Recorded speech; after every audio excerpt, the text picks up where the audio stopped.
28 апрель дүйшөмбү. Сугат мезгилинде Кыргызстан Казакстанга 580 миллион куб метр суу берет. Улуттук банк улуу жеңишке 80 жыл күмүш коллекциялык монета жүгүртүүгө чыгарды. Ош облусунда акциздик маркасы жок 23 тонна мотор майы аныкталды. Президент Садыр Жапаров Катардын улуттук олимпиада комитетинин президенти Жоан бин Хамад Аль Танини кабыл алды.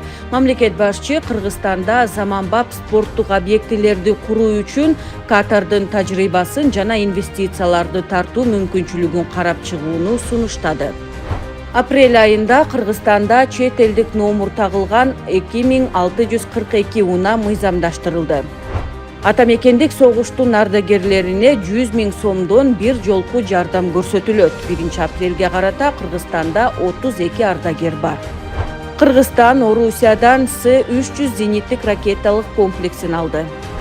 1 майдан тарта Аларча жаратылыш паркынын аймагына кирүү бир гана электромобилдерге уруксат берилет. Жамиля Исаева Жогорку кеңештин төрагасынын орун басары кызматынан кетти. Коопсуз шаар долбоору бюджетке көбүрөөк акча алып келе баштады. Январь-март айларында эле 300 миллион сомдон ашык каражат түшкөн. Бишкектин Курманжан Датка көчөсүн кеңейтүүдө 45 имаратты бузуу муктаждыгы пайда болду. Жалал Абад облусунда 870ден ашык ипотекалык батирлер май майрамдарынан кийин жарандарга берилет. 29 апрель шейшемби. Бишкек шаарында 40тан ашык жылуулук тармактарына зыян келтирилгени аныкталды. Анын баары ысык суу берилгенге чейин ремонттолот. Россия мигранттарга легалдаштыруу мөөнөтүн 1 сентябрга чейин узартты. Жалал Абадта Кытай-Кыргызстан-Өзбекстан темир жолунун негизги объекттеринин курулушу башталды. Бишкек шаарынын мэриясы Борбор калаада турак жай жана коммерциялык объектилерди куруу, реконструкциялоо жана жакшыртуу боюнча комплекстүү долбоорду ишке ашыруу үчүн 2,5 миллиард сомдон ашуун инвестициялык келишимге кол койду. Кыргызстандын энергетиктери 102 миллион сомдук жаңы атайын жабдууларды алышты. Эми өлкөдө ОСАГО жана турак жайды камсыздандыруу милдеттүү мыйзамга президент Садыр Жапаров кол койду. 2025 жылдын 1-3 айында Кыргызстанга Евразия экономикалык биримдигинен 5,5 миллиард сом бажы төлөм келип түштү. Султанбай Айжегитов УКМКга суракка чакырылды. Башкы прокурор Максат Асаналиевге юстициянын генерал-майору наамы ыйгарылды. Кыргызстан Тажикстан менен чек араны масштабдуу түрдө өздөштүрүү иштерин баштады. Бишкекке 147 жыл Борбор калаанын күнү белгиленди. 30 апрель шаршемби. Бишкектеги Панфилов паркы ишкерлердин өтүнүчү менен 3 айга ачылат. Мэрия аттракциондорду ишке киргизүүгө бир катар шарттарды эске алуу менен уруксат берди. Мамлекеттик өнүктүрүү банкы 100% кирешесин дивидендтерди төлөөгө багыттайт. Балыкчы шаарындагы 10 гектар жер тилкеси мамлекетке кайтарылды. Депутат Жылдыз Садырбаева Жогорку кеңештин вице-спикери болуп шайланды. Чолпон Ата шаарынын Борбордук көчөсүнө жайкы сезонго карата асфальт төшөлө баштады.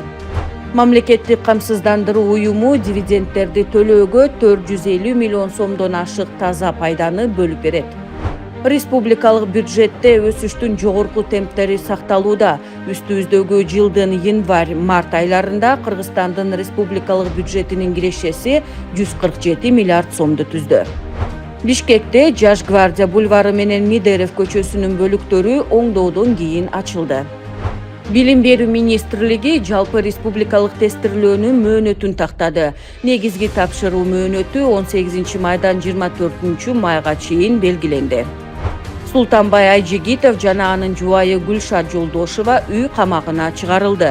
Алар кызмат абалынан кыянаттык менен пайдаланган деп айыпталууда.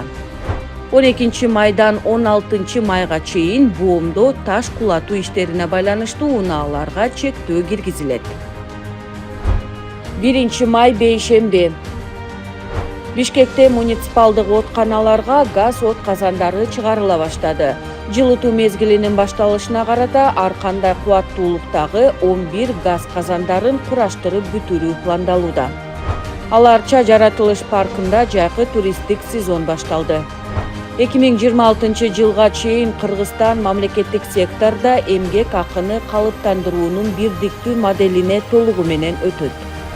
1 апрелге карата өлкөдө жүгүртүүдөгү нак акчанын жалпы көлөмү 241 миллиард сомду түзүп, анын дээрлик 220 миллиард сому элдерде болсо, 22 миллиард сому коммерциялык банктардын кассаларында.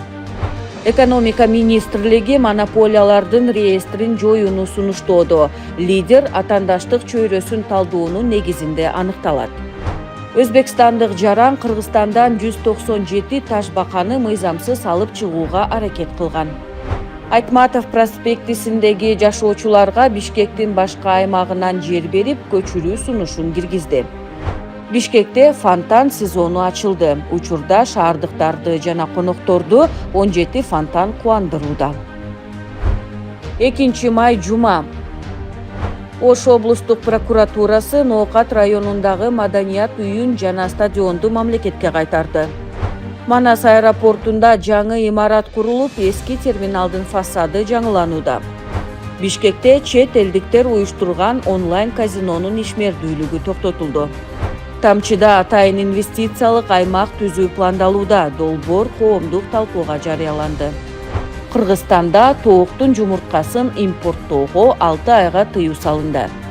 Ысык көлдө жээрендин популяциясы калыбына келүүдө. Президент Садыр Жапаров долбоор менен жеринен таанышты. Борбордо учурда 43 баш жерен багылып, жыл аягына чейин алардын санын 60га жеткирүү пландалып жатканы маалымдалды. 3 май ишемби. Чолпон Атада Шанхай кызматташтык уюмунун Run the Silk Road 2025 эл аралык марафону өттү. Иш-чаранын алкагында жөөгүлүктөр марафон, жарым марафон, 10 километр, 3 километр, ошондой эле скандинавиялык басуу аралыктарда жарышты.